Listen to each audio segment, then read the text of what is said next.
All right. We are off and running on another episode of What's the Spread, episode number 150. I am Miles on Sports, Mr. Brad Thomas. How are we feeling? Dude, We are about to head right in.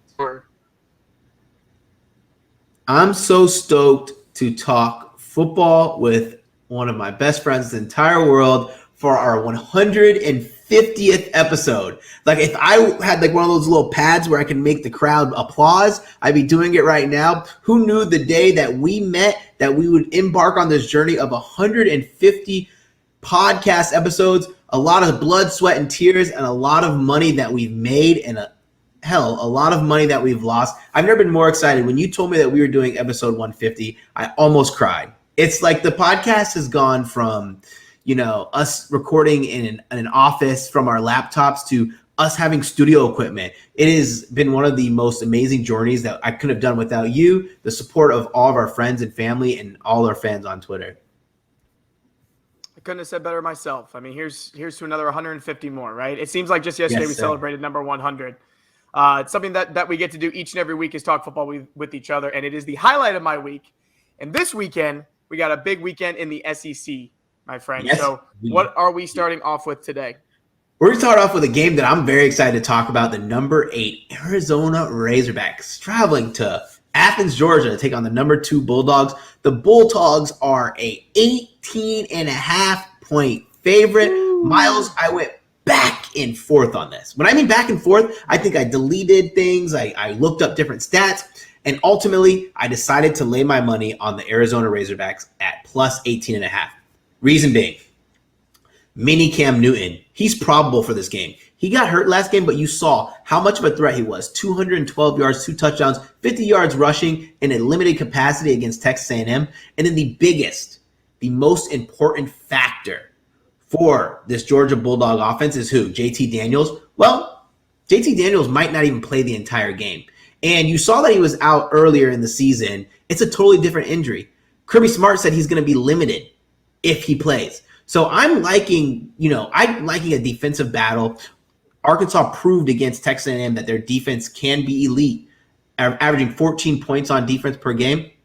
And also, me and you, we know what happens when we see Stetson Bennett. I don't even know how I say his name right, and that's such disrespect, but he's a nobody in a grand scheme of winning a national championship. He won't be the guy to lead them to the promised land. Here's the thing. It's very uncommon to see a spread this big in a top 10 matchup, and there's good reason for that, right? We have an Arkansas team who's coming in here 4-0. They looked really good last weekend, all right? 20-10 win over Texas A&M. But Texas A&M didn't have any kind of identity on offense still. I mean, it's still the same problems for Jimbo Fisher, whereas Arkansas still was really impressive in that game, and they controlled the game, but the offense wasn't entirely overbearing for me. The question is Arkansas for real? All right, because we have an 18.5-point spread. Vegas is obviously seeing something in Georgia, and for good reason. I've been high on Georgia since the offseason. They're doing exactly what I thought they were going to do. You mentioned there's a lot to talk about there. However, even with Stetson Bennett in the game, they're still moving the ball. And JT Daniels and Stetson Bennett collectively have been completing 70 passes this year. But what Georgia is doing on the defensive side of the ball, even against inferior competition, it doesn't matter. It's been absolute incompetence. 181.8 yards allowed per game. Under 200 total yards allowed per game. 5.8 points per game. As you said, it could set up for a defensive battle.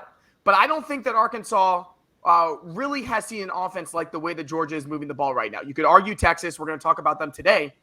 And I keep coming back to that Texas game, right? Because if I'm thinking about is Arkansas for real, what are we getting out of Texas right now? Which, again, we're going to talk about them today. But there's still so many unanswered questions. So if you were to – But anyway. You're on Georgia, right? Yeah. I mean, having that said, I'm taking the big spread here. There's 2 big spreads in the SEC this weekend. We're about to talk about Bama and Ole Miss.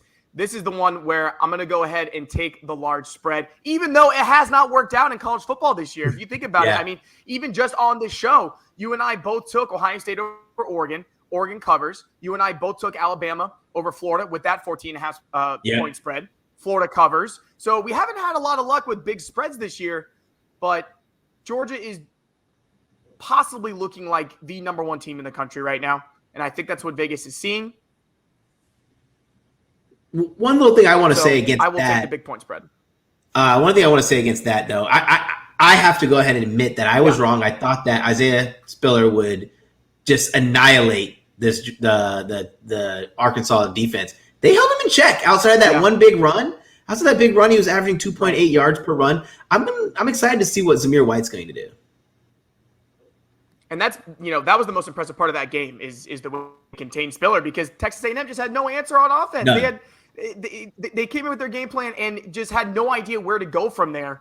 This Arkansas team really came out of nowhere. I mean, there is no doubt about that. So this is a prove-it game for them. All right. Next, we're going to talk about number 12, Ole Miss, at number 1, Alabama. Another big point spread. Alabama 14.5-point favorites here for the 3:30 game. I will go ahead and start. This is one where I'm going on the opposite side. It seems too easy, but I'm going with Ole Miss plus 14.5 for their ability to put up the points. Again, you could talk about how they haven't played an actual defense yet. However, when you're averaging 52.7 points per game, you can move the ball. Ole Miss, success against Alabama, 5-2 against the spread in their last 7. And I keep coming back to that Florida game because with it, Emory Jones had a pretty decent game there. And I don't think Emory Jones throws a very good ball. They put up 29 on the Alabama defense. I'm in check long enough to stay in that game. I think 14.5 is just so many points. And the last time that I bet on that big Alabama spread, I got burned. So this time, I'm going to go on the other end. If we were under 14 in that area, half 13, I may think differently. I really think it could be a 14-point win. I think that Ole Miss got lucky. I think that Ole Miss got lucky that they made this a 3:30 p.m. kickoff. I think if this is played under the lights, prime time, Alabama wins this game by 25 plus. I'm going to go with Ole Miss as well. And it's no knock on the Alabama defense. It's just a highlight of how well Matt Corral and the Ole Miss team's playing. Matt Corral has not turned the ball over yet this season. Where Alabama really feasts against teams is turning the ball over. If Lane Kiffin can orchestrate an offense and keep them competitive, I think that they have a chance to cover the spread here. And let's be honest, outside of last season, Alabama didn't cover the last 2 spreads they played against Ole Miss. Last year, they covered the spread barely, tied game at halftime, and then blew them out in the second half. I think that it's going to be a fun show because this could ultimately decide who wins the Heisman. Matt Corral's a slight favorite yet. However, Bryce Young has better numbers. Matt Corral this year, 997 throwing yards, 9 touchdowns, and 5 rushing touchdowns. But Bryce Young has more total touchdowns and more throwing yards, but did have that 1 pick last game. I am excited to see how this Ole Miss team does against the run because that is their vulnerability on defense. Everyone says the defense has improved, but they have not improved against the run. If Alabama is able to dig their heels in with that now 3-headed attack at running back, because I'm imagining that Trey Sanders has to be healthy at this point. You've held him out for multiple halves in back-to-back weeks. We got Brian Robinson, and then we got Chase McClellan, who won SEC Player of the Offensive Player of the Week when they played against Florida. I think that if they can stop the run, then they have no problem covering. I'm afraid of a late Alabama cover, but 14.5 points is a lot. I'm not one of those guys who says Ole Miss goes down and beats Alabama. But I do see this being a touchdown game, and for that reason, I have to take the points with Ole Miss. Yeah, and you do have to consider the end of the game, no doubt, because if Bama covers, it will be at the very end, because Ole Miss will stay within 14 points throughout this entire game. So it really just depends on what happens in that fourth quarter. We know that Ole Miss has the ability to put points on the board. When you're averaging over 50 points per game, it doesn't matter who you're playing, you know what you're trying to do on offense. And we knew that this Ole Miss offense was going to be really good. Yeah. So they're showing us exactly what we thought they were going to have. But now you got a game where you're coming on the road. And as you said, maybe they did luck out with this 3:30 start. Because if it's an 8 o'clock game, you might be talking about a different story. But hey, we're both on Ole Miss plus 14.5. Hopefully that cashes out for us. All right, let's get into a game that was very difficult. One of the most difficult games that I have had to pick in a long time. We got Cincinnati, our friends from Cincinnati. 2.5-point favorites at Notre Dame for a 2:30 start. What are we thinking here? Miles, I went back and forth, and then I had to put this in perspective. Cincinnati, unfortunately for Cincinnati, Notre Dame played Wisconsin last week. If Notre Dame does not play Wisconsin last week, but the next week and they play Cincinnati, I think Cincinnati wins and covers this game. I think Wisconsin's a better defense, not a better offense, but I think Notre Dame is ready for that. If you could see how they adjusted when they got punched in the mouth plenty of times, I'm going to go ahead and take Notre Dame to win and cover here. I'll be placing half unit on the plus 2.5 and a half unit on money line. This Notre Dame team is 6-1 against the spread, and their last 7 games as home underdogs. Last 20 games, they've only lost 2 games. You know what else I really like? The 26-game home winning streak. That matters. That really matters. And, Cincinnati looked good picking off Penix when they played Indiana. But this is a Penix who has not adjusted from coming back from injury, has not played well. Desmond Ridder against that Indiana defense did not play well. Statistically, I'm speaking, they were down in the game early. I think that Notre Dame boasts a better defense. And all I could do is compare these, and Notre Dame has that home edge. Jack Cohen looks like he's slated to go. They're going to have to get more production out of their running backs, though, because we have Kyron Williams and Tyree both averaging for less than 2.6 yards per attempt. 3.6 yards per attempt. It's pretty gross. But I just think the home field advantage is going to loom large here. I wrote this in my article about Notre Dame last week is, despite the injuries on the offensive line, despite the injuries at wide receiver, despite the injuries on defense, they're deep. They proved how deep they were. At one point, they were playing a third-string left tackle. He got bullied a little bit, but when you could play a third-string left tackle and still come out there alive with your quarterback in one piece, he almost didn't make it, but he did. That says a lot about your depth, and they have serious playoff aspirations, as does Cincinnati, but I think they just come up a little bit short. Yeah, we landed in the same spot here. Wow. Notre Dame has won 26 games in a row at home. Ladies and gentlemen, that matters so much because Brian Kelly knows how to win regular season football. It's what they do week in and week out. It's why they always find themselves in the playoff getting absolutely destroyed. But he wins games in the regular season, especially at home, 26 in a row. And we know that Notre Dame, their schedule is no joke year in and year out. These are quality opponents that they're beating at home. Notre Dame opened as a 1.5-point favorite. The line is all the way over to Cincinnati minus 2.5. I will gladly take Notre Dame plus 2.5 here. We cashed out on Notre Dame last week. Yep. We knew that the spread was wrong, and it was. I think this one may be a little bit of a mismatch here. We got to think about the talent differential, too. Yes, There's absolutely. somebody said for that. Cincinnati is still a group of 5 program. They're still a group of 5 team. And here's the thing. You mentioned it. Desmond Ridder is not playing good football right now. This is a guy that I thought was going to be the X factor for this team. Maybe the guy that was going to have them roll through their schedule because I knew the defense was going to be good. But Ridder has not been impressive. And Notre Dame is winning despite the poor play of their quarterback, despite the poor play of their offensive line, despite their inability to get things going on the ground. And they're winning with special teams and defense. And really, when you think about it, Notre Dame under Brian Kelly has never really won with their, with their offense. No. You could go back to that Clemson game last year, that was a offensive shootout. But Notre Dame wins these types of football games playing disciplined at home, not making mistakes, and controlling the ball with, again, defense and special teams. That's what happened last week. And also, just for anybody who didn't watch the Notre Dame-Wisconsin game, don't be fooled by how many points they put on the board because it was not the offense. No, it was all special teams and defense. So that's something to keep in mind.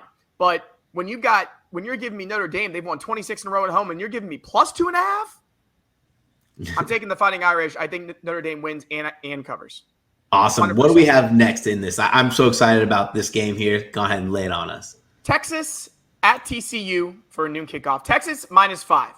And Texas, and I'll go ahead and let you start with this one, but coming off their 70-point performance against Texas Tech last week. What's running through your mind for this game, Brad? Miles, the last time I said this, I was absolutely wrong, but this is my favorite betting angle on the season. People talk about letdown spots, and they try to pull these trends where it's like after a 30-point victory, after a 20-plus point victory at home, they go on the road, they're 0 and whatever. Those trends are just trends to kind of get people hyped up. I'm backing the Longhorns here. I think they found something special at Casey Thompson. He was efficient, only 5 incompletions last game, threw for 5 touchdowns. Texas does struggle against TCU. However, Me and you both can agree that this is not the TCU defense that we are used to seeing. They allowed California to score 32 points. They allowed SMU and Mordecai to score 42 points.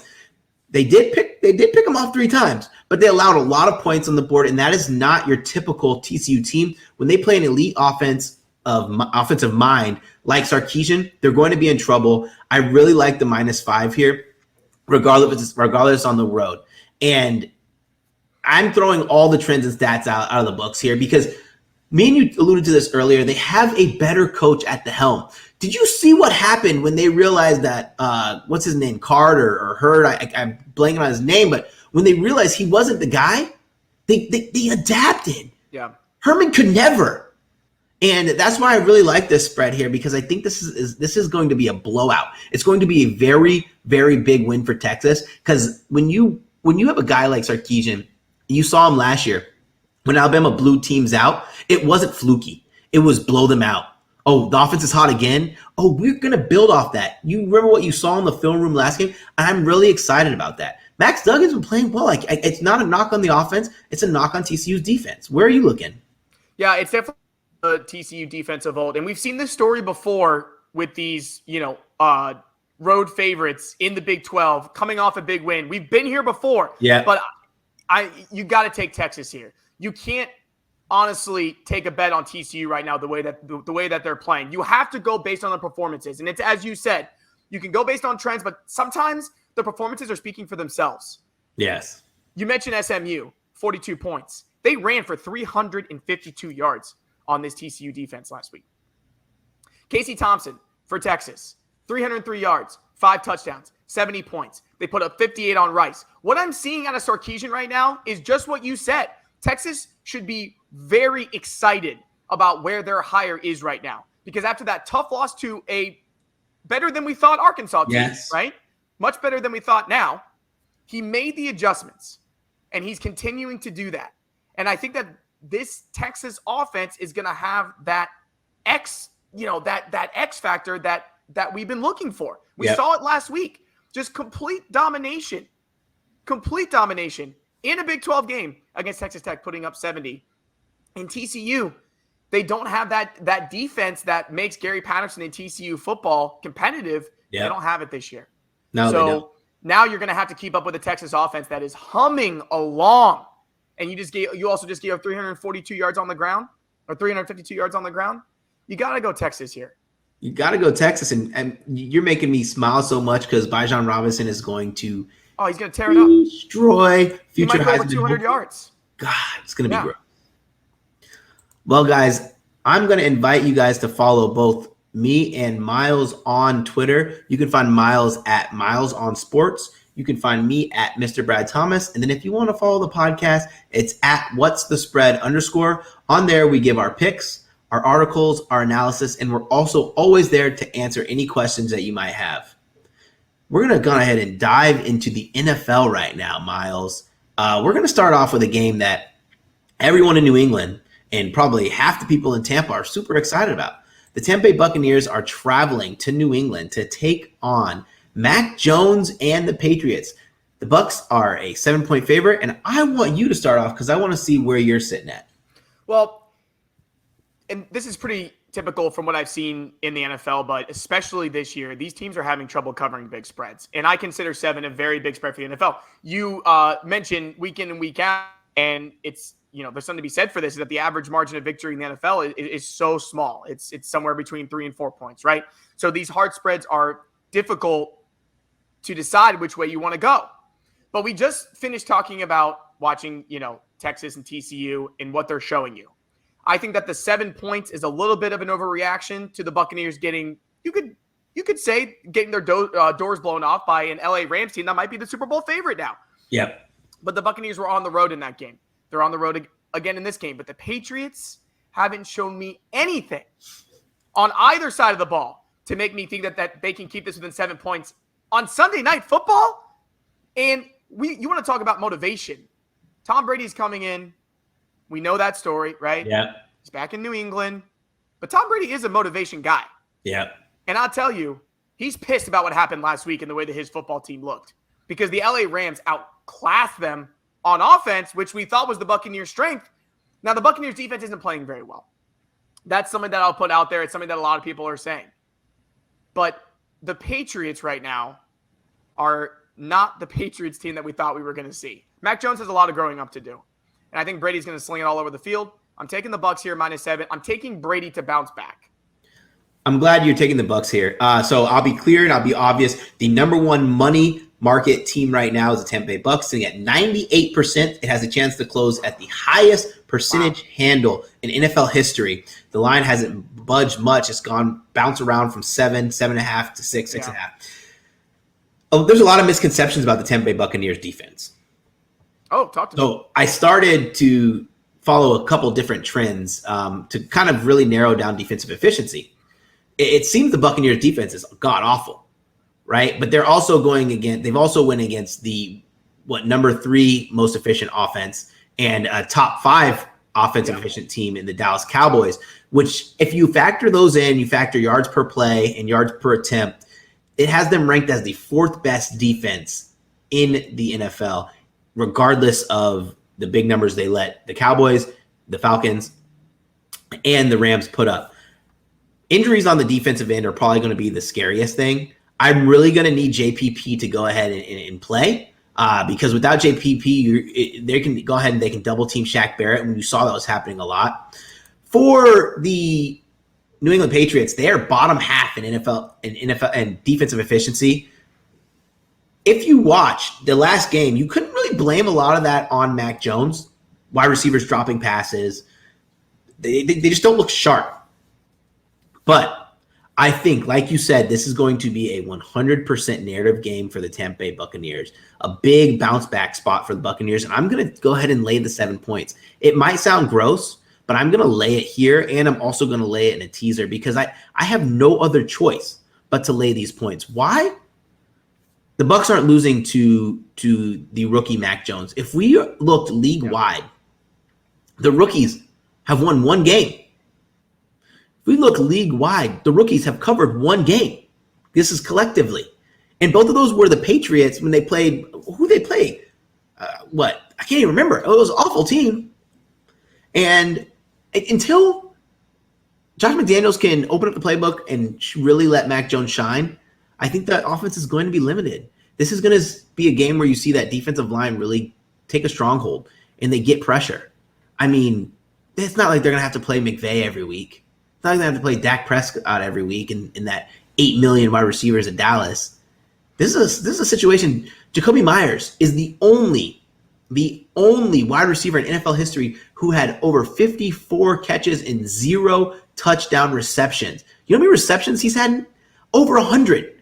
They're not getting him the ball where they need to be, and I'm not afraid of this. I'm afraid of the public because Vegas doesn't lose to the public, but I think this is one of those situations where it's correct.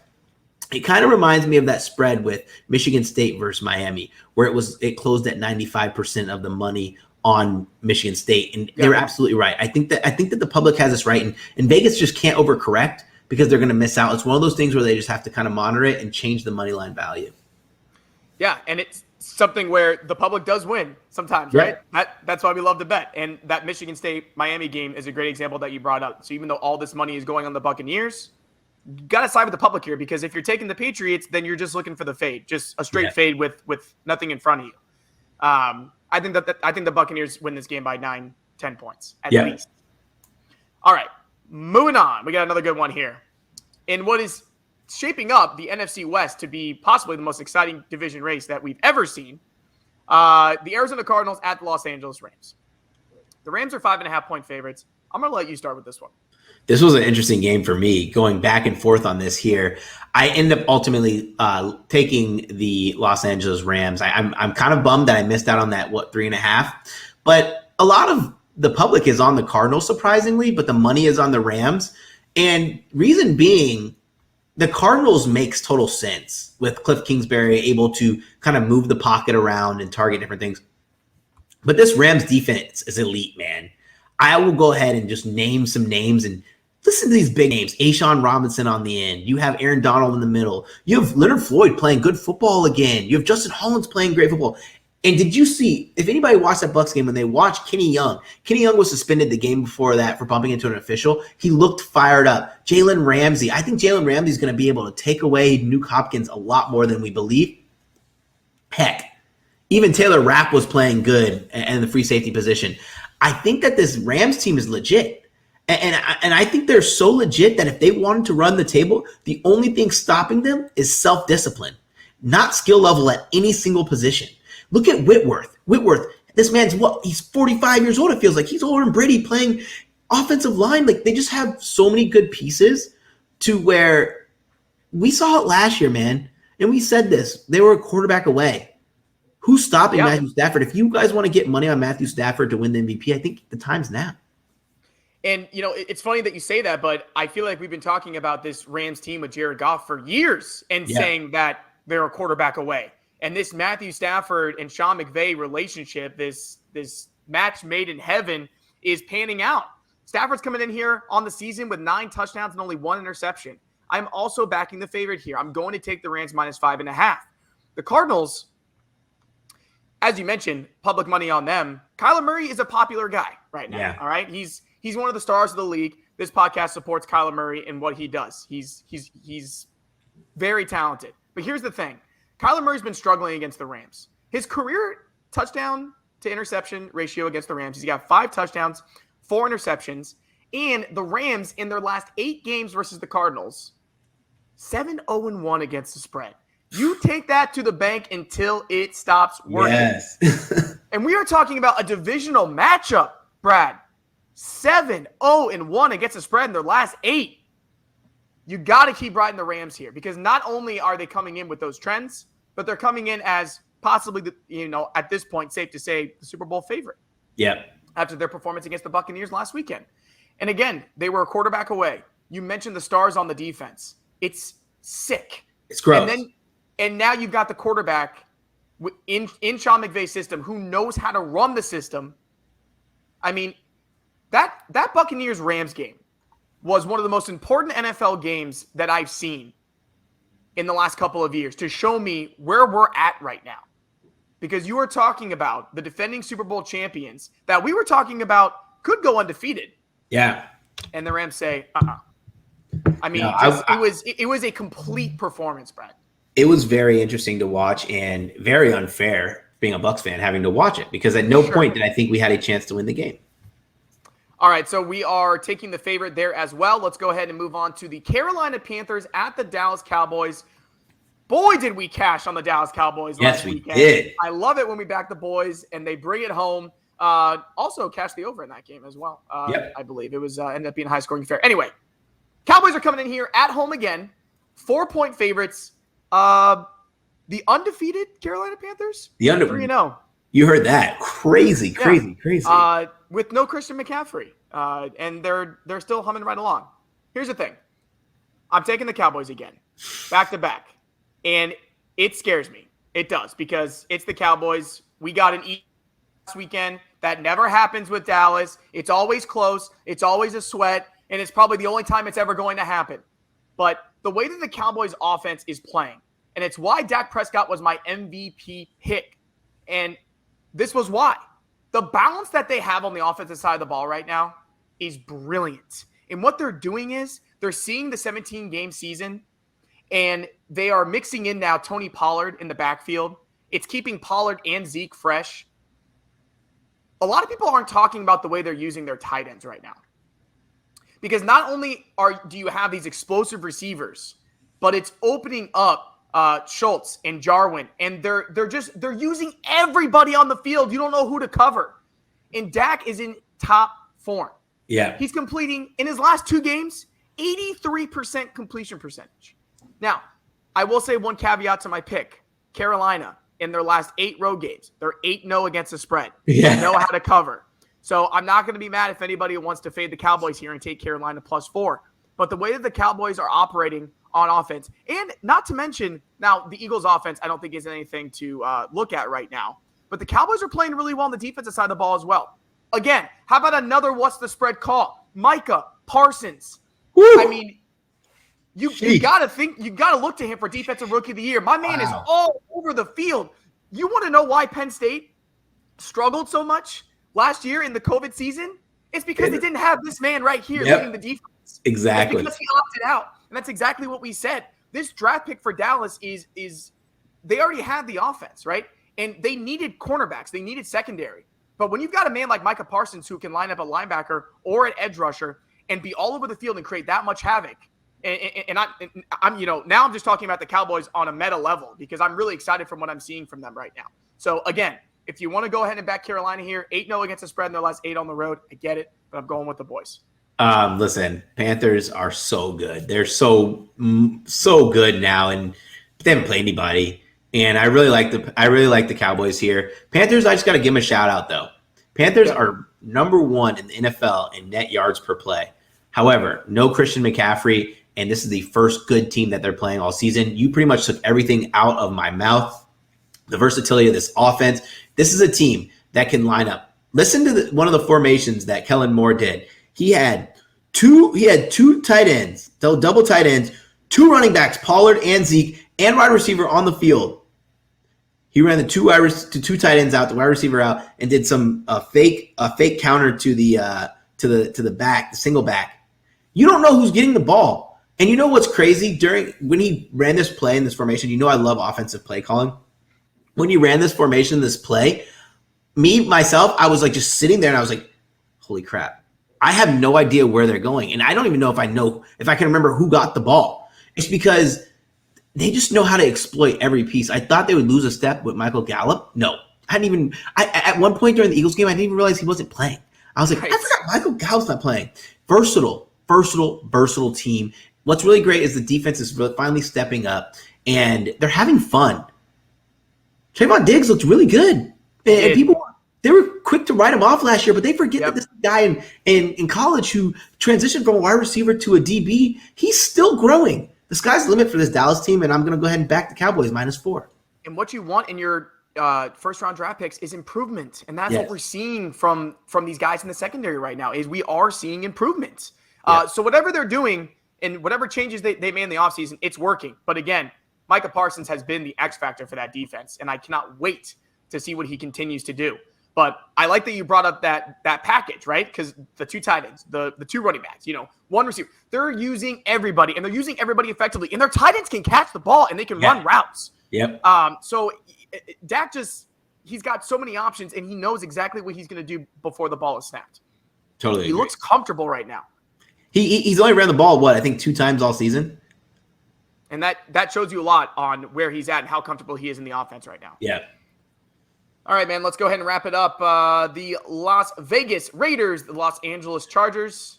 Oh, this is another NFC West. This division is, this is AFC West, which is another really great division. Yes. Chargers are coming in here as 3.5-point favorites. I will go ahead and start here. This is going to be the one favorite I'm not taking. I'm going to go ahead and back the Raiders here plus 3.5. The Chargers are coming off that huge, you could say program-defining win, right? I mean, it's what the Ravens did against the Chiefs. Big win for Herbert. Big win for the Chargers. But here's the thing. I want to take a dog. All right. So this is the one that I felt the most comfortable taking, especially in a game where the Chargers -3.5 might be an overreaction from their big win against the Chiefs. And honestly, at this point, I don't know what we have in the Chiefs anymore, sitting at 1-2. Derek Carr is leading the NFL in passing, by the way, which is because of the way that they're having to come from behind. I get that. There's a lot of problems, too, on that side of the ball. They needed a lot of luck. They needed a lot of overtime to get their wins. But, again, man, this is where the parity is coming into play, and this is where I'm going to take the dog. I'm going to take the Raiders. I'm on the Raiders as well. I've been on the Raiders all season, and you said it. I think this is a big letdown spot for the Chargers. Yeah. Let's not forget the Chargers carved up a very, very bad Kansas City defense. They had over 400 yards. But listen, the Chargers have to weather the storm twice. So now they have to weather the storm against a great offense in Kansas City. Well, guess who the number 1 passing attack in the NFL? The Las Vegas Raiders. I'm going to say this once, and I'm going to say this again, because every time I'm backing the Raiders, John Gruden is getting the most out of Derek Carr, and the most that he could possibly get, humanly possible, because he's playing great. And you know what they did? They did this while Byron Murphy was shutting down Darren Waller the entire game. Darren Waller had the worst output he's had since his major breakout, and they still found a way to win on the road, nonetheless. One thing that the Chargers haven't had to face is an elite pass rush, and this is going to be their first true test of a really good pass rush. I think that they get home a little bit. Slater hasn't allowed a single sack since he's been at Northwestern. It's happening this weekend. I think they're getting home, and I think this is going to be a big, big letdown spot for the Chargers and Charger Nation. It makes me so happy that we had 4 NFL games. We agreed on our 3 favorites, and we'd agreed on our dog. We didn't talk about any of these games beforehand, but how about on our 150th episode, we agree on 7 out of 8 games. Let's win some money. That's what we're here to do. The biggest surprise I think about the entire episode was you backing Notre Dame with me.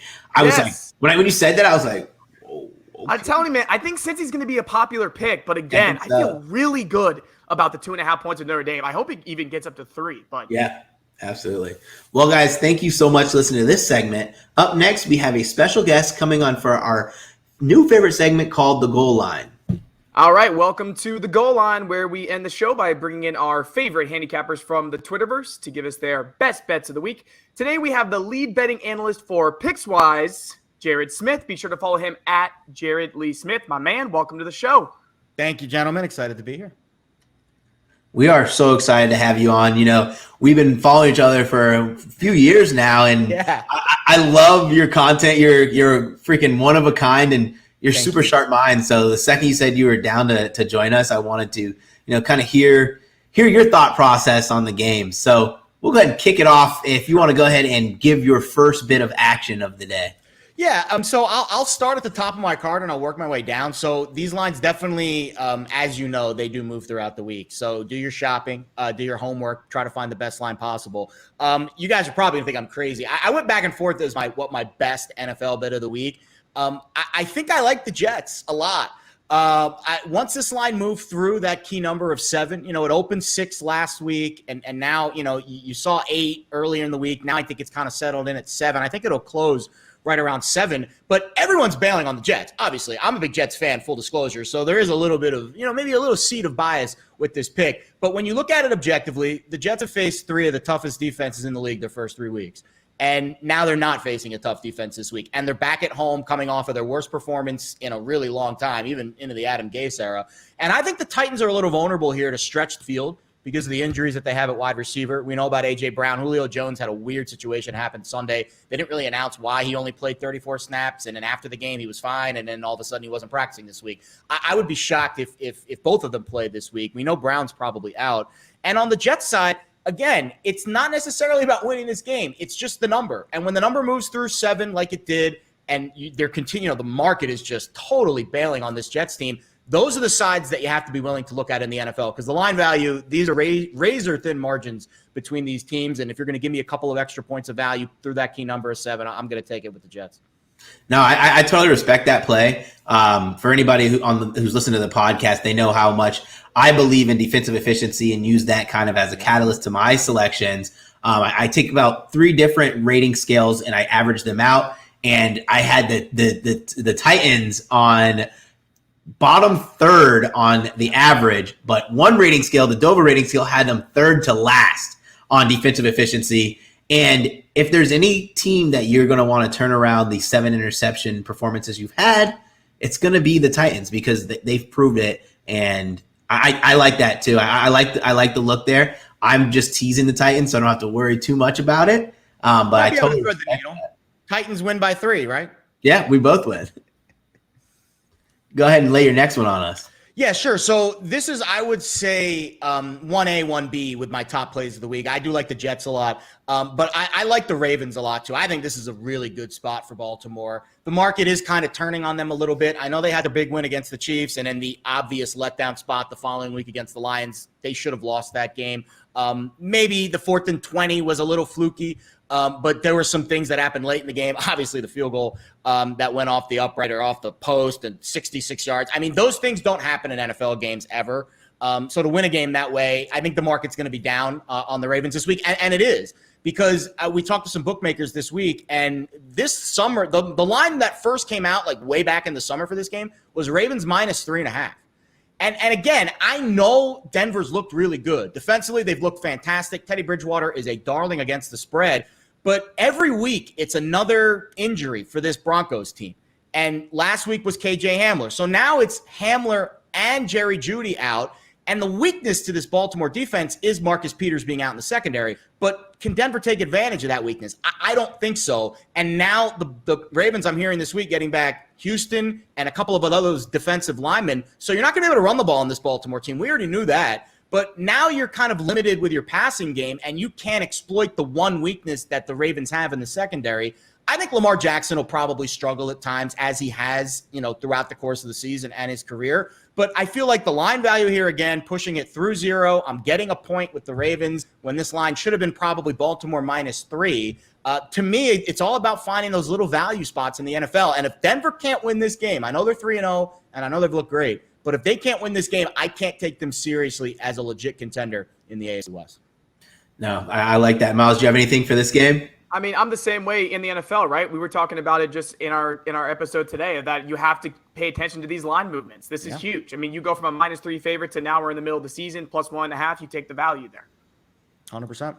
Cool. Go ahead and lay your next one on us. Yeah, I'll be honest. I know, Brad, you're really into the defensive metrics. I'm curious what they're saying on Carolina, because what I'm looking at is a top 5 team on defense, at least, maybe even a top 3 team. And if you're going to say to me that the Philadelphia Eagles were only getting 3 in Dallas and the Panthers are getting 5, Carolina's better than Philly, right? Their defense is definitely better than Philly. Yeah. So to me, that's one of those, again, kind of a line analysis, kind of compare and contrast 2 teams and how they match up with the Cowboys. Don't get me wrong. Dak Prescott's been tremendous. I love the energy and poise, him coming back. And we had a lot of questions about this Dallas team heading into the year. And I think the move higher in the power ratings is reflective in this line this week, because I think if this game was played 3 weeks ago, I think the Panthers are probably only getting a field goal. But again, Carolina's good. Their schedule's been soft-ish. The Jets week 1, Texans, that's a tough game on the road going Thursday night, and they were without McCaffrey for most of it, and they still covered the spread. They looked great against New Orleans. I know that was a weird game for the Saints, but they looked really good against the New Orleans defense that is really, really talented. And now I'm getting 5. And I know it's moved to 4.5, but I'm still getting a really good number on this Panthers team. And I think they're deep. So I'm catching points with the better defense in a short week spot for Dallas coming off a divisional game. Too much value to pass up. No, 5 is a brilliant number. I think this one lands on one of those key numbers at 3, which terrifies me to back the Cowboys.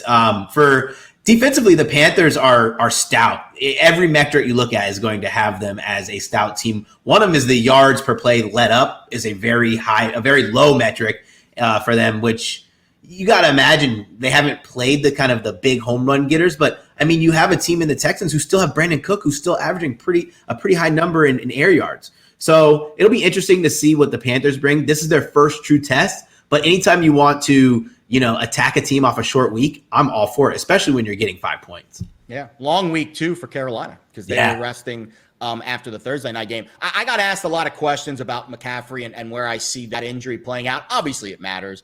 The Panthers are better. I mean, I know running backs are a dime a dozen, but maybe Christian's worth 2 dimes. I think he's a little bit better than your average replacement running back. So I do think that it's going to be Sam Darnold's game to win. But that's maybe not the worst thing in the world, because I can see Carolina sometimes getting a little too reliant on McCaffrey, and they've got 2 dynamite weapons on the outside. The one thing I will say, the Dan Arnold trade, I know they made the trade for C.J. Henderson this week. Giving up Dan Arnold is obviously for kicks purposes, the Darnold to Dan Arnold connection was very fun to say. But I do think that matters a little bit too. So now you're down 2 of your top weapons. I would put McCaffrey and Arnold 2 of the top, let's say 5 offensive weapons that the Panthers have, pass catching and out of the backfield. So yeah, that makes it a little bit more of a lesser play for me. That's probably why it's not one of my top plays of the week. But I still think Carolina catching more than a field goal is the only way to play it. I agree. I think an interesting matchup in this game that I'm going to be all eyes for is Trayvon Diggs and DJ Moore. It's 2 emerging, you can even say 2 emerging superstars, 2 guys who, just needed that little bit of nudge of publicity to kind of get them into the limelight. Diggs got it last week, that's for sure. Yeah, and was his third interception of the season so far, and everyone knows the target share and that DJ Moore is getting. So I'm excited to see. I wonder if they're going to trail him. I think they have to. So we'll see what kind of happens. Game within the game. Cardinals +5 here. And I'll be honest, of all the spreads this week, this is definitely fourth out of the four. And the reason is because the Rams just have that ability to wreck the game with how good their offenses look. And the defensive numbers on Arizona have been surprisingly good. And the defensive numbers on the Rams have been maybe surprisingly bad. And I think that's what pushed me across the finish line here to play Arizona getting 5, because I want to say Murray and Stafford are probably a wash. I mean, maybe passing Stafford, running Murray. So I would say it's a wash. I would say play calling's a wash. I know Kingsbury's made some questionable decisions, maybe the field goal that he kicked against Jacksonville, but they have been dynamic on offense, and I feel the same way about the Rams. So it's kind of an even game here, I would say, and it's a divisional game, and Kyler Murray is an MVP favorite catching over a field goal in a divisional game. That kind of pushed me towards Arizona, and then once I saw the gap in defensive metrics and how high Arizona was compared to how I thought the Rams would be higher, but they're not.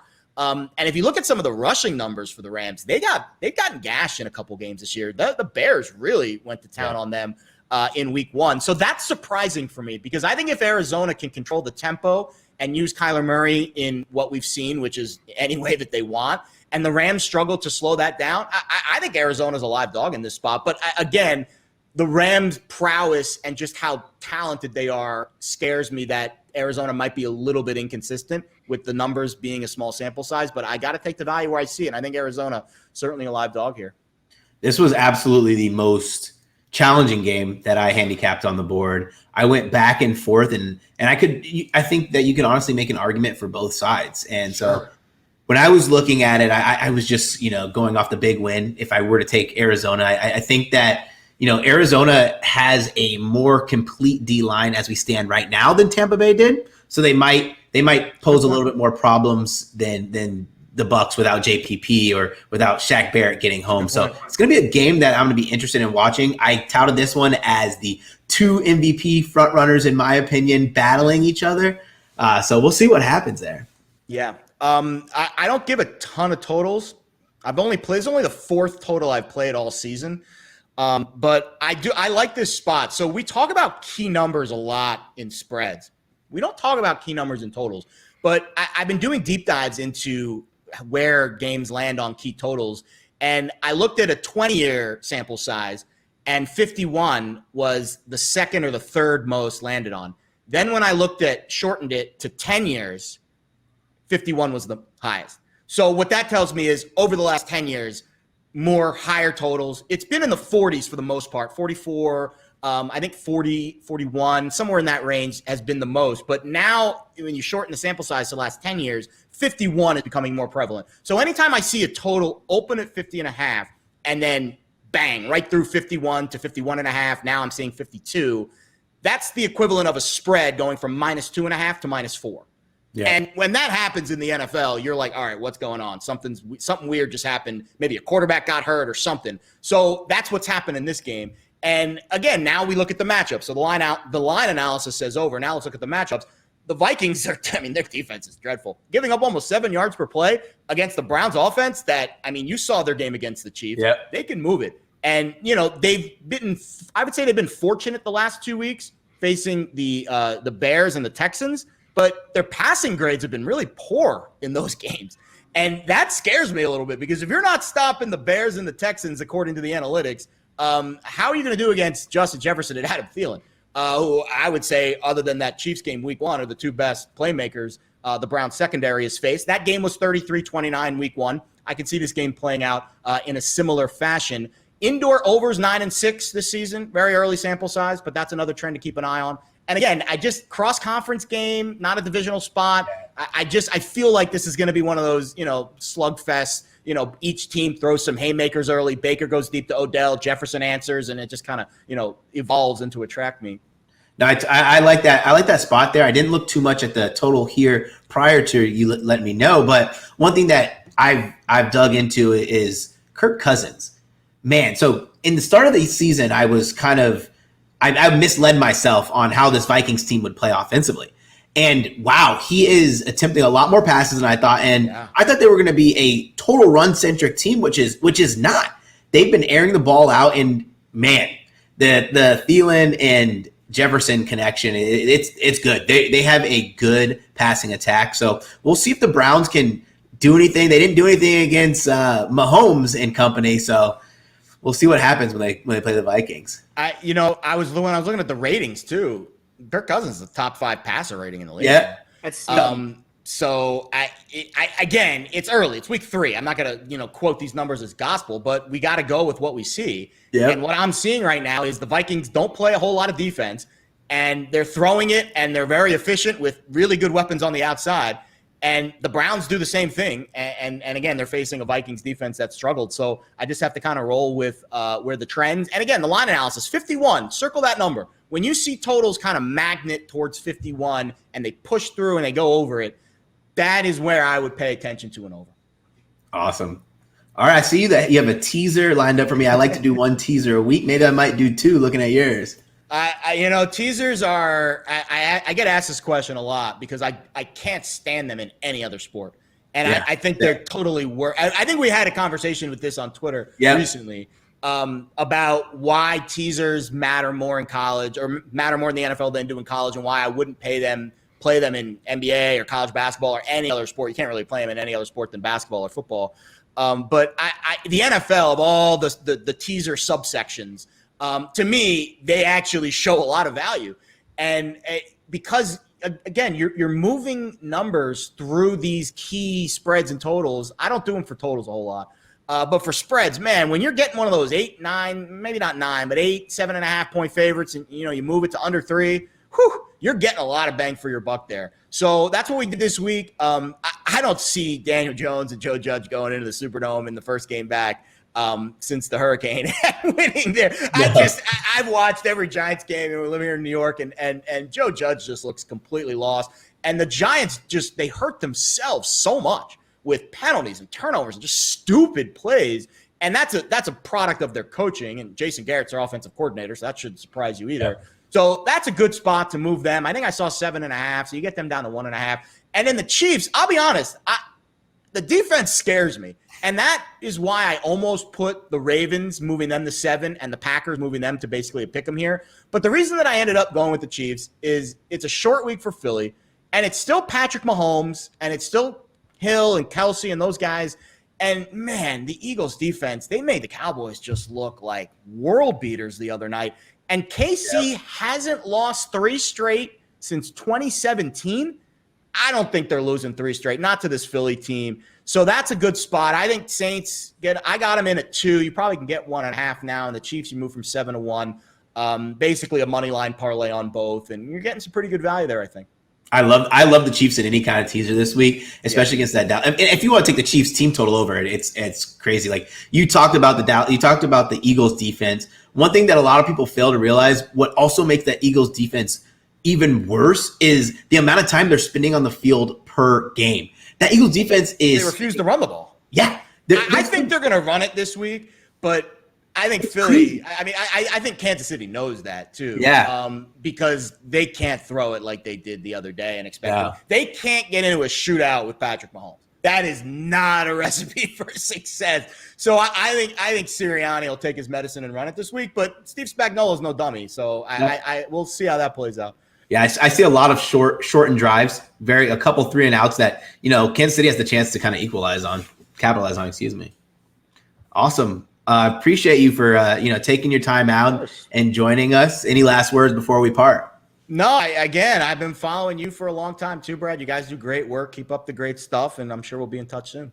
Absolutely. Thank you so much. Guys, thank you for listening to What's the Spread, and please go and follow Jared on Twitter. I'll make sure to include his information in the link.